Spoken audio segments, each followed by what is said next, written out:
Hi, in this video I'm going to be making a Concacaf starting 11 using player stats in the 2020-2021 season. With that being said, let's go ahead and get into the video. The cross comes in towards Pulisic, the chest control, he has support on his right foot. Christian Pulisic, absolutely brilliant. So the way this video will work is I will have 3 players at each position. I will then narrow it down to who I believe the starter should be. I won't go into too much detail because I will have the stats for each player pulled up. With that being said, this is what it should look like.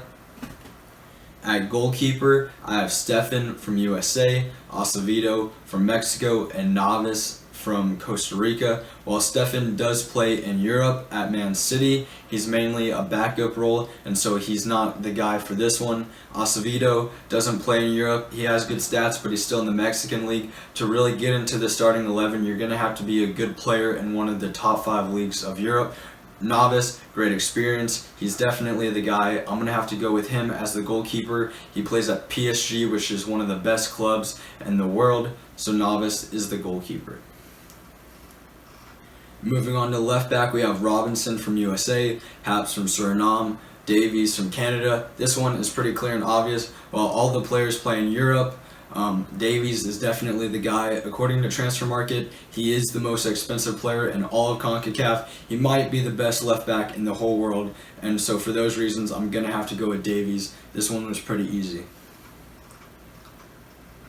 As the left center back position, I have Brooks, USA, McKenzie, also from USA, and Pinnock from Jamaica. This one is also a pretty easy decision. It's going to be Brooks. He plays in the Bundesliga, whereas the other 2 players are in Europe. However, McKenzie plays in the Belgium league, which is maybe the 10th to 15th best league in the world. It's not really one of those top 5 leagues. Pinnock plays for Brentford, which is England. However, it is the 2nd tier of England, so that one also going to be a lower league. Whereas Brooks brought his team, they will be playing in the Champions League next year after a top 4 finish in the Bundesliga. And so Brooks has definitely been a big part of that, and for those reasons, he is the left center back on this team. And then at the right center back position, we have Arejo from Mexico, Richards from USA, and Hector from Jamaica. Now Hector, definitely not really in contention, and although Richards' market value is higher and he's younger, his stats may look slightly better than Arejo. Arejo, I do think, had a better season. He really played more games in the Spanish league, which is huge. Richards, he played in mostly smaller games for Bayern Munich when he did play for them, not very much, as they are a big powerhouse club and they didn't really find too much room for him. So he was loaned out to Hoffenheim, where he was able to get better game time, and he did play pretty good when he was there. But I am going to have to pick Arejo as the right center back, as he just had a better season, better club, better competition, and got more meaningful minutes than Chris Richards did. At right back, we have Des representing USA, Cannon representing USA, and Kleibar, who represents Suriname. This one really easy. Serginho Des plays at FC Barcelona, while the other 2 also play in Europe. Barcelona, top 5 leagues. The other 2 are not playing in such high leagues. Barcelona, they might have had a bad season to their standards. That's still like a dream season to any other club. They're competing in Champions League. Serginho Des got a lot of games. I mean, he's only 20 years old, and he already really got in his way to that starting right back position for Barcelona. He had a good season as an attacking fullback. Sometimes may not have done his defending duties as much as he should have, but he's still the clear and obvious best right back in CONCACAF based off of last season. At defensive mid, we have Adams from USA, Alvarez from Mexico, and Estacio from Canada. He does still play in the Mexican league, so for those reasons, he's not really in contention. Like I said, you got to be in Europe to really contend for a spot. Alvarez plays at Ajax, which is in Europe. It's a great club. The league itself isn't that great. Hopefully he can make a move to a top 5 league, but Adams is definitely the guy for this one. Stats-wise, he may not be the best, but he does play in a great league.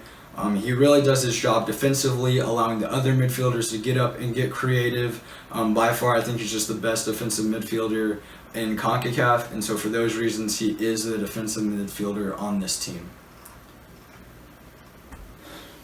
At the center mid position, we have McKinney from USA, Romo from Mexico, and Herrera from Mexico. This is really between McKinney and Herrera. While Herrera did win the league, the Spanish league with Atletico Madrid, I did, going into this, think he probably had a better season given his career.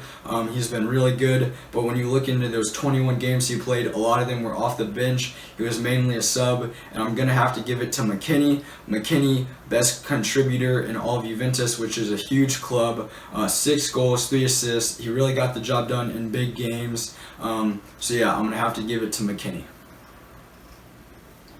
Next, at the attacking mid position, we have Reyna from USA, Aronson from USA, and Reed from Jamaica. Now, Reyna, still only a teenager, but playing at Dortmund, which is a huge club in Germany. Again, one of those top 5 leagues. Aronson, not really in contention, as he's only playing in Austria, is in Germany, but nowhere close to those leagues like England, France, Italy, Germany, and Spain.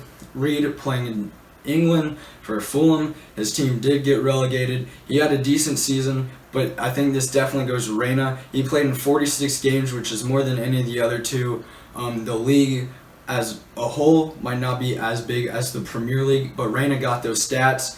He did his job. He's still only 18, and I think he was the best attacking midfielder this season. At left wing, we have Pulisic from USA, Lainez from Mexico, and Larin from Canada. Now, Larin did have really good stats, but he played for a European side, nowhere close to the top 5 league. Besiktas, Turkish league, they're maybe like 15th, maybe even lower when it comes to Europe, maybe a little bit higher, somewhere around that 15th spot.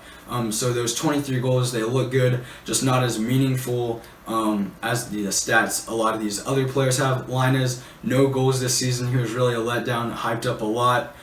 Christian Pulisic, 6 goals, 4-6 for Chelsea. May not look that good in those 43 games. Once Tuchel came in, he really saw him as a super sub. So a lot of those games, he was coming off the bench. He was still a really big-time player. He got his team to the Champions League final after his goal against Real Madrid in the semifinal. They won the Champions League. The biggest tournament besides maybe the World Cup, maybe even harder to win than the World Cup. And so for those reasons, I'm going to have to give it to Christian Pulisic. Alright, and then at right wing, we have Bailey from Jamaica, Lozano from Mexico, and Corona, who is also from Mexico. This one's really a toss-up between Bailey and Lozano, and I feel like any year these two could really switch for who is that right wing position, as they're both young. They'll be competing for this for years to come, like I said. I think this year, Bailey just won out on Lozano as they play in about even leagues, and Bailey just got those 6 more assists than Lozano, keeping it on the same amount of goals. Like I said, I think Lozano could probably win this next year. Bailey could win it next year, but this year it is Bailey who takes this right wing spot. Now finally, ending with striker, we have Sargent from USA, Antonio from Jamaica, and David from Canada. I'm going to go ahead and throw out Sargent. He's not winning this one. It's between Antonio and David. Well, on a per game basis, Antonio looks good. Those 10 goals, 5 assists.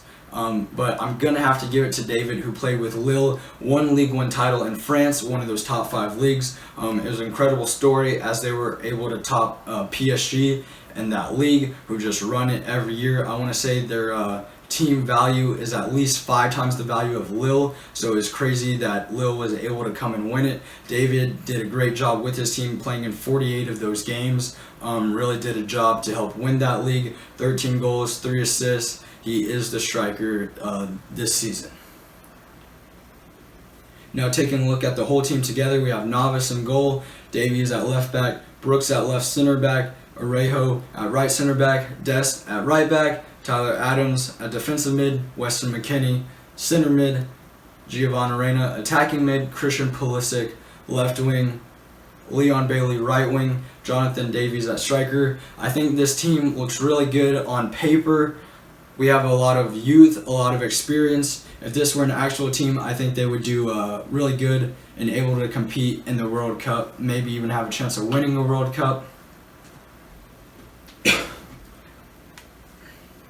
Thank you for watching the video. I do want to start doing questions of the day. So for my video today, I would like you all to tell me a player who might not have been in my starting 11 or even maybe mention this video at all, and someone who you think might have a breakout season and might be able to make this video next year.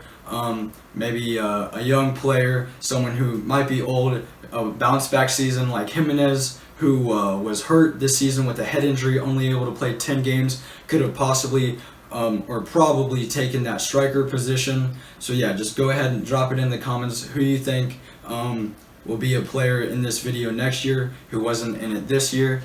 I'm Sauce, and this has been Sauce's Scoop USMNT.